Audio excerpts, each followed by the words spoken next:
Hello there, Sir from 17 once again. This is my Uncharted 4 crushing difficulty video walkthrough.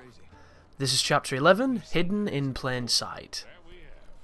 At this point you've probably noticed that these videos are a little bit longer than the average Uncharted video, and that is because this game is, by a large margin, the longest Uncharted game that exists. And that is not to say that somebody can't speedrun it and, do a super crazy optimized run where they do it quicker than you can beat the other games, but just from a standard playthrough, as a normal player taking their time with the game and, playing on a harder difficulty as she teleports Quantum Leap style in front of us, which was cool, it is going to take you a little bit longer than it would in the other games. Obviously, difficulty is a major factor here, and always subjective. Some people will have issues on certain fights, others will find them easy, and vice versa. Some of the stealth sequences can probably be stealthed effectively in about 5 minutes if you know what you're doing and you've got a good path. If you don't, they turn into 20-minute fights of craziness and chaos. It's all a mixture of different playstyles coalescing together to make an in general lengthier campaign. And the pacing this time is a lot more deliberate and less Michael Bay, I would say, as there is a lot of ebbs and flows, there's a lot of downtimes, and then there's a lot of areas that are punctuated with high contrast of bombast and craziness and just the standard everything falling to piece kind of fare. We're moving now into one of the puzzles of this level, which is a huge clock tower where we're going to be belling rings. There you go, that's the English language and how it was meant to be heard. We're going to be ringing bells in a certain sequence following the star signs, and it's going to cue us to do some Assassin's Creed climbing to get to the top of this tower, and then we're going to be going into a crazy firefight that then extends into perhaps one of the coolest chase sequences I've ever played in a video game. And the good news is, it's not the most difficult sequence to get through on crushing. But there is one checkpoint where I was dying a lot on my first run, and I was just kind of like, what the hell are they expecting me to do here? I'm obviously not realizing the point of this, because I was getting killed really quickly. And then, of course, you realize that in that second phase, they want you to clear out a couple of the bikes and a couple of the trucks, and then they want you to use the rope and then climb your way onto that vehicle. And I was just kind of hanging off the vehicle and shooting dudes, and it wasn't working at all. And then when you figure it out, I ended up recording it in, I think, the second attempt. So it's a sequence that potentially, when you didn't know what you were doing, could be very challenging coming up. But once you know what's expected, it's pretty simple.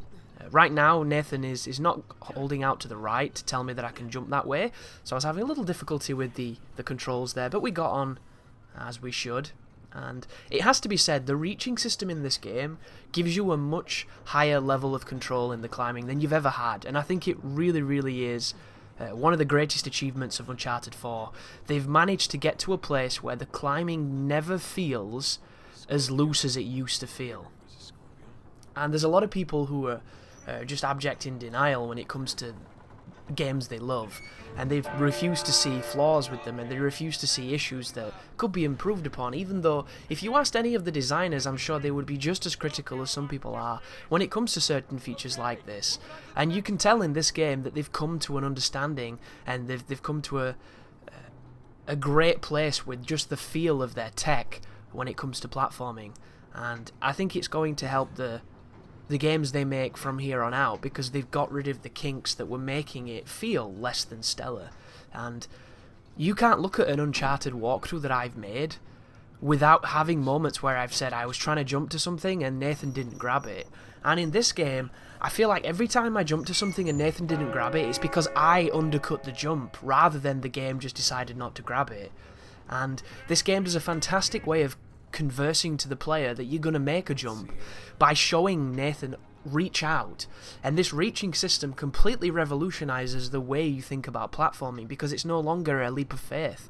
They don't exist anymore in this game, because you always have an understanding of if you're going to make it, and if you press jump before Nathan reaches out, you're not going to make it, and you know before you jumped that was how this was going to end.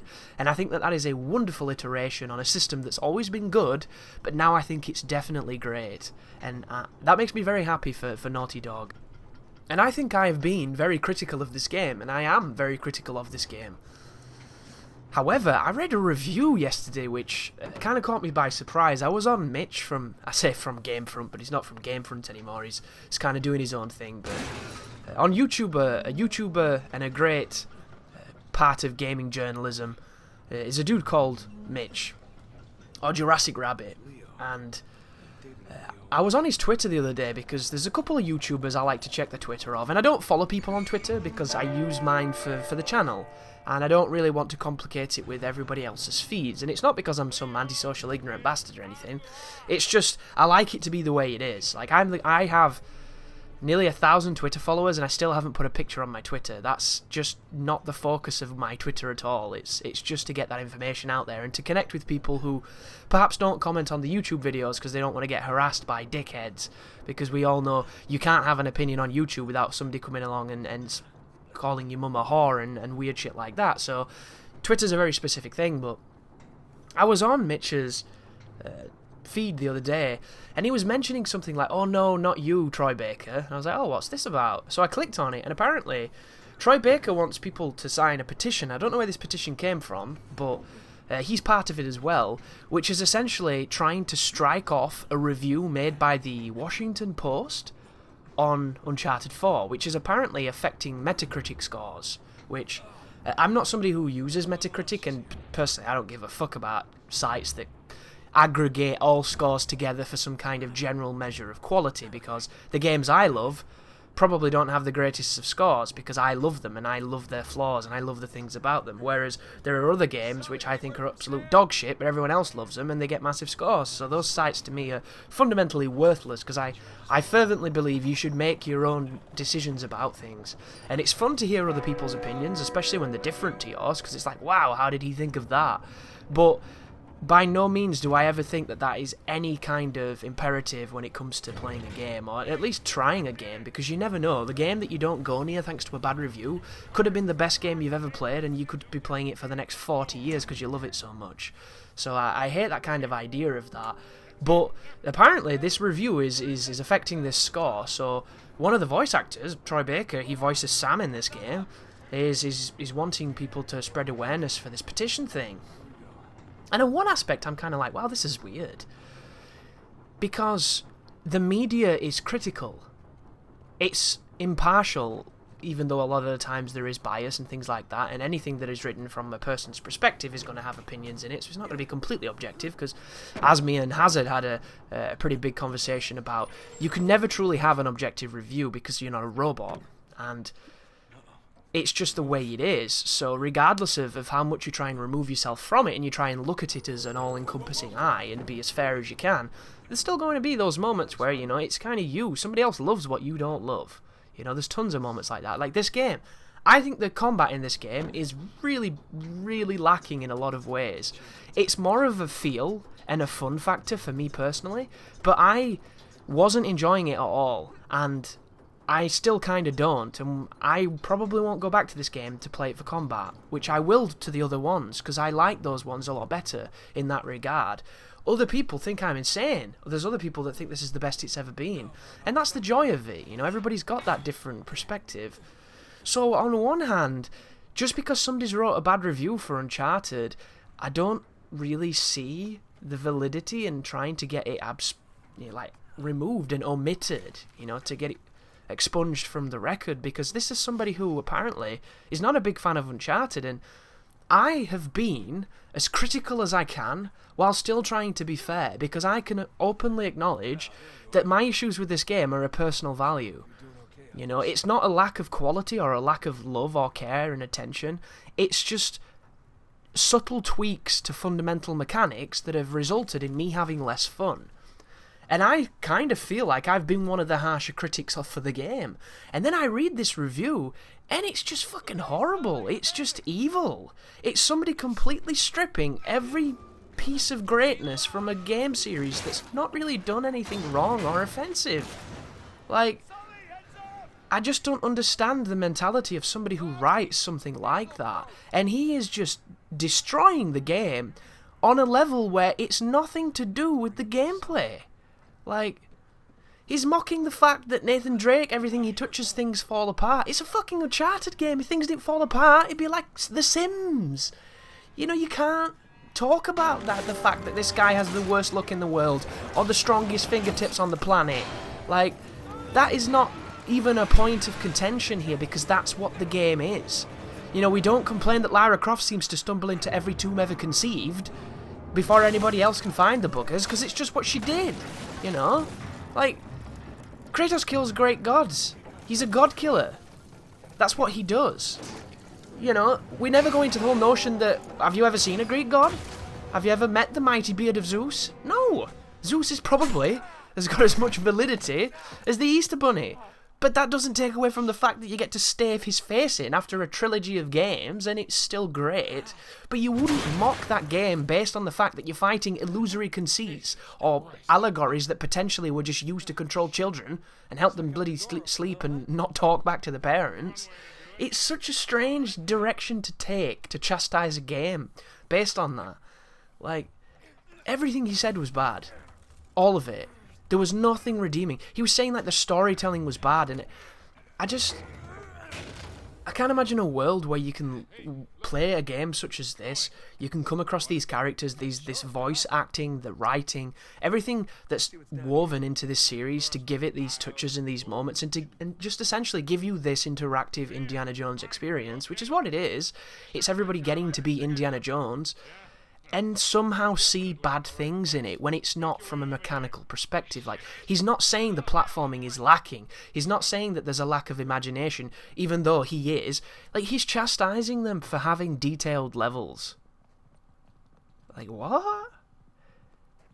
And it's just, I've never read anything like it. It's somebody who, I don't know, maybe his wife cheated on him that same day and took the kids, and the dude has a bigger dick than he does and more money. Like a wound to this man's pride made him come with just the most venomous quiver when it came to what is essentially this character assassination of a game. And once again, guys, I love reviews where it's somebody saying, this is why I think this game is shit. Because to me, there's nothing better. For somebody to see a completely different vision than myself on a game is a wonderful thing, because I don't get it. So when I listen to them, and if they put it in a thought-provoking way and there's intelligence behind it and there's research and thought, you get some really great reviews. There's a guy by the name of Matthew Matosis who absolutely lambasted Dark Souls 2, a game which I was in such a complicated relationship with because I wanted to love it and I kind of hated it. And he did an indictment for that game, completely showing why they missed the mark on what Souls games are about. To him. This is not a universal statement, not everybody thinks this, but he does. And I just happen to agree with almost everything he said. There were some things that I had converse feelings for, but for the most, it was spot on. And that's the kind of discourse that's incredibly important, because it's put in a manner where even if you disagree with what that man says, you respect him for having that voice in a crowd of people saying the complete antithesis. Just a slight interruption here, guys. The puzzle here is quite simple. You're going to examine each of the portraits to look for this square with the spikes on it, and then you have to line up the spikes so that they make a flowing pattern between the images. And it's pretty simple stuff. You should be okay with it, and I'm going to get all of these correct quite quickly, which is nice, unlike that other puzzle. And I don't know if anybody else got the same feeling as this, but there's a card game in Final Fantasy IX. I forget the name of it. I think it's Tetramaster, something like that. And these pictures with the arrows on the sides of them like this, they really reminded me of the cards in that game, because the cards have got like 8 directions they can point to something silly, and they all look weird and mismatched, and that's what these particular puzzles reminded me of. But you can do a dry run in your journal, and then you can come over to the box and you can spin it. I was going to edit this, so all you see was each of the 3 patterns and where they should be. So it was just cut between that and that and that. But for the people who actually want to know how to figure it out for themselves, rather than just seeing the answer, I felt it would be slightly better to have the full thing in so you see the full puzzle. And these are pretty long videos, guys. 30-minute videos is not the easiest thing to commentate. But the good news is, this is such a vibrant game with such a lot of buzz around it that it's not the it's pretty easy for me to come into these videos and give you bits of information and help when you need it, hopefully, and then perhaps talk about other things when you don't. Like this moment now, I believe you can take a picture of Sully in this and get a trophy for trolling, which is another cool touch added in this game. Now that you know how to do this, though, I can go back to talking about what I was saying, which is the need for discourse and the need for varying opinions, and just how useful they can be and how interesting they can be to have that counterculture moment, even though there's some people that are polemic for the sake of it, which I find to be a bit annoying. But when it's not, I think it's great, and I wanted to go to that link and read that review and see some value in it. I wanted to see some worth in it, and that's coming from somebody who believes that Uncharted 4, in spite of its near perfection in a lot of ways, is a very flawed game. And that's me being the harshest I can be towards it. Yet this man just completely trumps me 1,000-fold in this just massacre of a review. And then it bodes the question, doesn't it? Should we be able to expunge a review which literally looks like the person didn't even play the game and shouldn't have been the person to play the game when he obviously came in with such malice towards this series? Like, I think the headline for the review is Uncharted 4, the game series that should have ended at 1. And that is such a bad statement. It baffles my mind. Like, Uncharted 1, the very first version of this series, is not the best game. Uncharted 1 has all the ideas, it has all the early tech, it has all the potential for what became Uncharted 2 and the series it evolved into.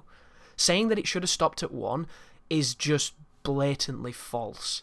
There is no value in that statement at all, because in a lot of ways Uncharted 1 was a bad game. And I'm not saying it was a bad game in the grand scheme of things. I'm saying, for instance, the shooting was the worst it's ever been. There was moments in that game where it's just gunfight after gunfight after gunfight after gunfight because they hadn't quite got the pacing. The platforming wasn't there or anywhere near as imaginative because the tech wasn't as easy to use as it grew later on once they optimized it. The story was kind of there, but it was still the most simplistic, the most simple. It was just a proof of concept, if anything else, that was rough around the edges but had a sparkle in its eye. And then Uncharted 2 completely changed the game. And if that series had have ended at Drake's Fortune, you wouldn't have had that amazing transition and what they did with Uncharted, because regardless of how you feel about this series, guys, the second Uncharted game, a game that when I first played it I hated, so I'm, no angel when it comes to my opinions of the title, was absolutely revolutionary because the stuff they were doing in that game from a technological aspect was way ahead of its time. And it's gone on to be the architectural standpoint and now the archetype for a lot of other games to see this kind of spectacle, to see this kind of interaction, and realise that you don't have to have cutscene action. You can meld the two and you can make it work and you can make it fun. And then, of course, Uncharted 3 is one of the more contested ones because it didn't add a massive thing to the formula, but I personally really like Uncharted 3, and I think it nailed it for me. And then there was the Golden Abyss one, which I haven't played, unfortunately, which is a PSP title, so it's a little bit hindered by the technology and a little bit more reserved. It's a prequel, if you're wondering, where Nathan's doing some stuff in certain places. And then, of course, we've got this game, which is just the extension of everything. But if we'd have stopped at 1, we wouldn't have had so many great things. Like, there are lectures that Naughty Dog's engineers and designers do at like GDC and at all these different conventions where they show people the technology that they've designed and that they've made that enables them to do this crazy train sequence in Uncharted 2, that enables them to do this flooding of the big tanker in Uncharted 3, the big boat, and when it's rotating on its side, and how they'd engineered the ecosystem of the water to be separate outside to the one inside, and all this crazy tech that they made for these wonderful games is going to be stuff that other developers see, look at, maybe are able to get licensed versions of it to make their life easier, and they could go on to make the best game ever made, Because believe it or not, I know it's difficult to look like this when we're, in the heat of Uncharted 4's just come out. You can't imagine Uncharted 5 existing, even though it could. imagine when we look back at Uncharted the same way we look back at Tomb Raider on the PlayStation. With that same kind of nostalgia of, look at these games, they're rough now, you know, they're awkward, it's hard to go back to them, it's hard to go and play them now, but if it wasn't for these tentative steps early on, we wouldn't be where we are now, which I have no idea where that will be, but that's what's going to happen because it's what always happens. Pong was the leading height of technology at one point, so was Doom, and we've just seen a new version of that old formula being brought to the forefront of gaming, and it's a vastly different game with some old school mentalities. And it's just this notion that if it weren't for this series in some ways, the industry as a whole would be lesser. And I fervently believe that. I think that that is 100% true in a lot of ways. Because even bad games, if they do something great and it inspires other people to make something and they make something wonderful, they've done a good thing. Even if you don't like it yourself, even if you disagree with it yourself, there's still a great feature to it. Like, I was watching the making of Uncharted 4, because I was really disappointed there wasn't one on the disc. I don't know if they normally do it this way, but I thought that in the other games, once you beat the game, you unlocked the making of. I could be completely wrong, guys. It's been a long time since I've played those games back on their original format. But I was looking for this making of. I'm like, what the fuck? I want to see how this game was made, damn it. I've just beat your fantastic game. I want to see all the cool stuff now. And it wasn't there. And it turns out they released these episodic installments on YouTube of making of. And it's like this 4-part, 40-minute long making of. And I watched that. This is a pretty tricky firefight coming up, by the way. This is one of my favourite in the game just because of how much of this environment will break.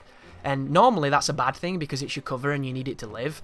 But I don't know why gaming moved away from things breaking. Back in PS2, we'd got to a measure of technology where we could break things quite comfortably, and it was amazing. And then for some reason, we got really beautiful looking games, but nothing could be broken. And I hated that transition.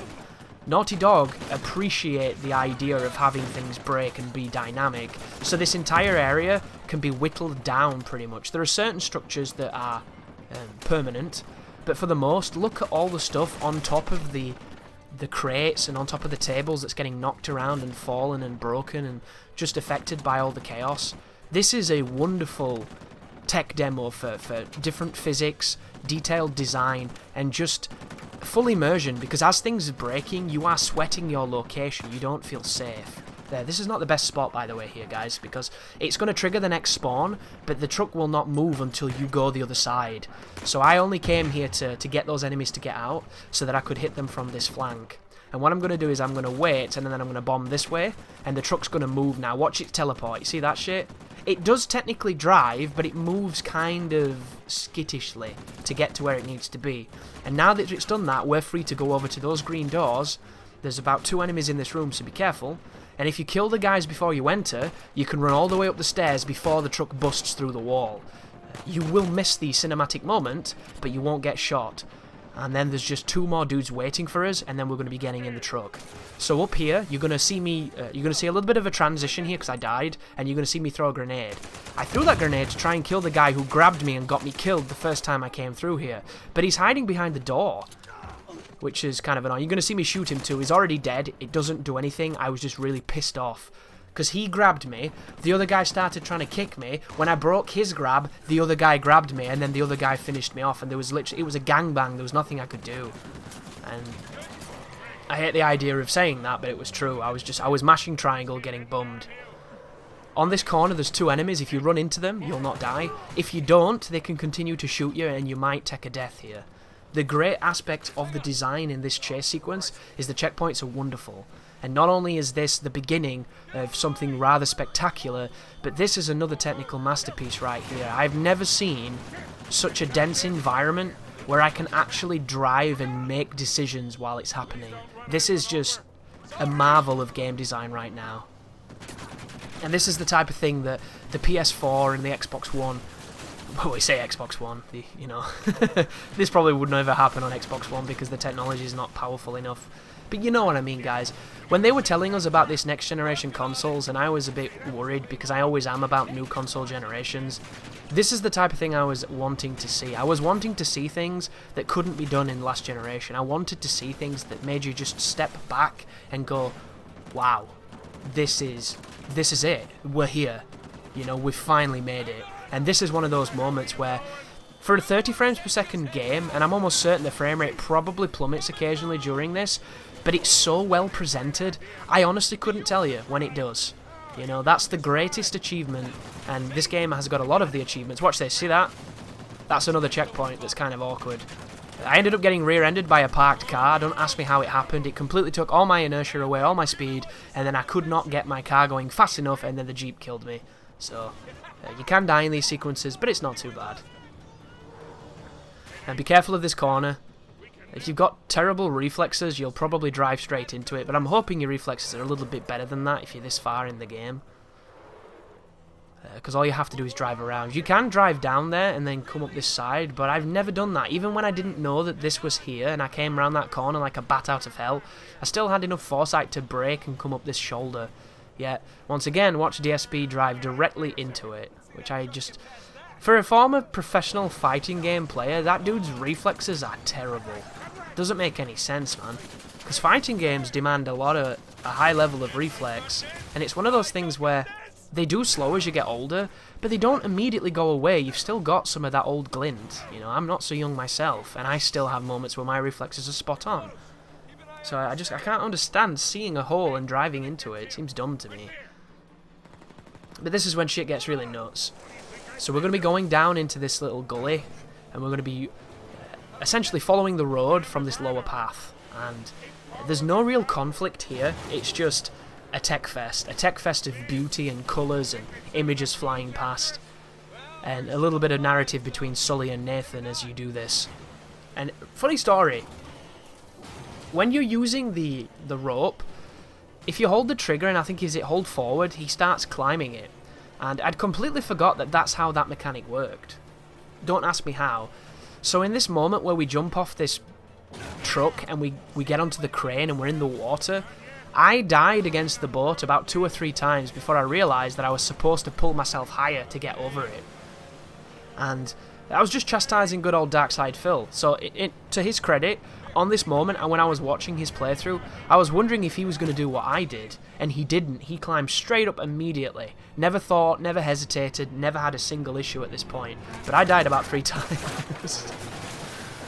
And it was so funny, because I was like, what the hell am I doing wrong? And then I remembered, oh, you climbed the rope. So they wanted you to go high. But yeah, I kept hitting that boat there.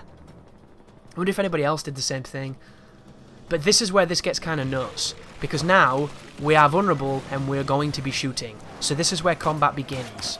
And you have unlimited ammo here, which is incredibly generous. You still have to reload occasionally, but you get the bullets to do the job. So I'm going to pop some bullets on that truck to get it out of the way, and then I'm going to start hitting him over there. And then I'm going to start climbing towards the truck. Once you get on the truck, I believe you get a checkpoint. There he goes, pop him down, and then, I mean, this is just so crazy, dude. I love this sequence. This is probably my favourite part of the game. When you're in the truck, you'll get a checkpoint, and then from here, you can dynamically move through this convoy.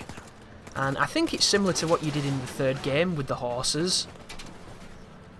But I can't remember just how free for your movement it was. I don't remember if there were trucks at either side that you could jump to, and then it enabled you to continue. I think that it was very similar to this. It's just, once again, guys, it's been a while since I've played Uncharted 3, and I'm looking forward to getting back to it. But here's another checkpoint. A couple of bikers are going to climb up. You need to be careful because this flatbed is going to have its walls fall down, and you will be vulnerable. I've died here due to just, you know, not being able to get into cover correctly and getting bummed. But there goes the next one, and this is where it gets a little scary. This is the part on Brutal where you need to know what you're doing, and you need to know every single frame of every punish that needs to be done, or you will die. But the good job is, this game doesn't have a Brutal just yet, and if it does, it's probably going to be an absolute nightmare. But jump over to this truck. I keep mashing square and triangle, and then this is the hard bit. So you need to get both these bikers dead to give you an advantage here. And then if you can get rid of any of the trucks just by ramming them, you will also have an advantage. But be aware. See, I was smoking. If you get hit for too long here, you will blow up. So you need to make a conscious effort to get to the truck and throw your grappling hook. And then when you're on the rope, it's kind of luck-based. What you want to do is you want to kill the guys to your right, and then you want to hit the guys shooting at you, and then you want to just go balls to the wall, climbing towards the cabin. Right now, I can die at any moment, and the game just lets me live. So you'll notice I start climbing, now that he's just driving and not shooting, and then as soon as I get the regen, I know I've done it. And once you're up here, I believe you probably get a checkpoint, so the rest of this is simple. But getting just to here took me about 20 minutes on my first playthrough, because I just kept getting murdered, my car kept getting blown up, and I had no idea what they wanted me to do. And then when you figure it out, it's pretty simple. So good luck with it, and you should be okay. And then the rest of this is just cleaning up stragglers and making sure that you jump between vehicles when it's your turn, because if you're too late, you'll blow up. And there you go. It's a wonderful sequence. It works on so many levels. And all of it feels kind of fair, even on the hardest difficulty, which I really appreciate, because it's easy for a sequence such as this to just be completely overwhelming. Imagine if all these bikers were shooting at us with perfect aim. You could be dead in seconds, but that's just not how they designed it. And I think it's a measure of reserve that really shows Naughty Dog have got a good grasp of difficulty at about 90% of the time. The other 10%, I want to slap them and have a really strongly worded conversation, but for everything else, they do a great job. And somebody was asking me on Twitter about, do I think that Uncharted 4 is like the pinnacle of difficulty? You know, do I think they've kind of mastered it and that? And I think it's a good difficulty in a lot of ways. I just think that Brutal was better, because Brutal really felt at times, you took a step away from the controller just thinking, wow, this is crazy. And I never felt that with this. There's a few moments. Marooned, this is awful, I hate it, I don't want to play this game anymore. And No Escape, this is awful, this is completely badly designed, completely unfair, terrible, terrible, terrible. I don't want to play this game anymore. But there was never a moment where I was just like, wow, I don't know if I can do this. In a good way. Like, whereas in Brutal, that's almost all the moments you get stuck on, where you're just asking yourself, have I got it in me? And you have, it's just at that moment, it's a steep ask. And the only problems with Brutal, I think personally, there are some moments that are just not designed to take 2 hits. There are certain checkpoints where you can die before they've given you control, and those kind of parts that are in all 3 of those first games, they're shit. They're just bad. You should never be killed before you've had a chance to try. That's just bad. And I have no idea why those snuck past testing, because a lot of the other situations are so well balanced, it just baffles my mind why they thought that was acceptable. And I think that that's spot on and really fair, and it's really demanding too. The biggest issue that I've got is in both this game and in those other games you can cheat, so it completely diminishes the value of earning your victories, because you never know if you cheated, and if you can cheat, why would you ever do it the normal way? That's what a lot of people think like. So when we're having this hellacious time on Brutal with no bullets and we're figuring out these ways to overcome and feeling really good at the end of it, somebody's just going into a menu and enabling golden guns and getting a full refill of a good gun, and it's just diminishing the whole nature of the fights, which, if you want to do that, that's perfectly fine, but I wish it didn't work, because then people would actually need the help, and the guide makers on YouTube would get a little bit more traffic, because there would be more people getting stuck and needing that help, which is a selfish want, but it's true.